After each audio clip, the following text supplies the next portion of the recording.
Veamos las ecuaciones horarias que definen el movimiento armónico simple.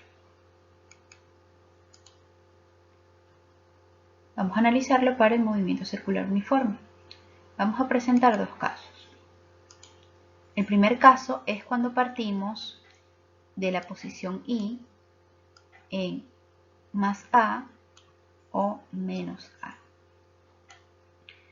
Es decir, desde el punto más alto o desde el punto más bajo. Bien, si nosotros empezamos a medir el tiempo cuando estamos en esta posición o en esta posición, cuando iniciamos el recorrido, ¿okay? Veamos el recorrido para este ángulo θ, la coordenada I de este movimiento, fíjense, si yo intento buscar la coordenada I va a ser el cateto adyacente a ese ángulo que yo acabo de recorrer. A ver si lo vemos un poco mejor. Este es el ángulo que yo estoy recorriendo. Este es el ángulo θ. Bien. El cateto opuesto a θ viene siendo la coordenada X. Y el cateto adyacente viene siendo la coordenada Y. Si estamos hablando del cateto adyacente a ese ángulo, la función que lo representa es el coseno. Por lo tanto, cuando parto desde más o menos la amplitud, es decir, el punto más alto o más bajo del movimiento circular uniforme, o el punto más bajo o más alto del movimiento armónico simple de un resorte, entonces voy a utilizar la función coseno. Sabemos que el ángulo, si lo despejamos de acá, va a ser velocidad angular por tiempo.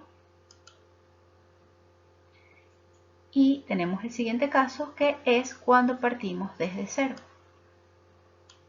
Son los dos casos más simples, con los dos casos que vamos a trabajar.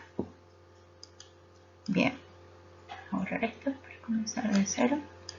Si nosotros partimos de I igual a 0 en esta posición o en esta posición, la coordenada I va a ser igual a 0. Por lo tanto, al yo desplazarme de esta manera,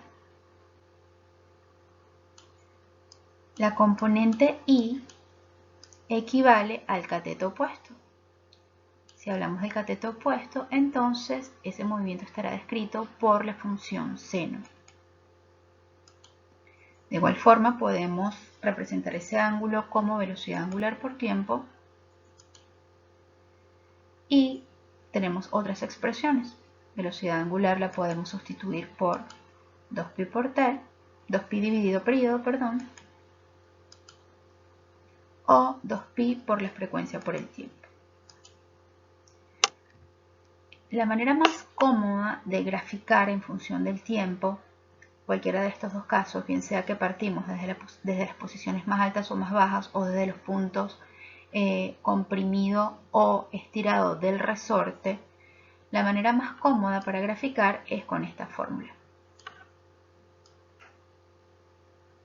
Nosotros, con los datos que nos den, podemos calcular velocidad angular, también el dato que nos pueden dar es la amplitud,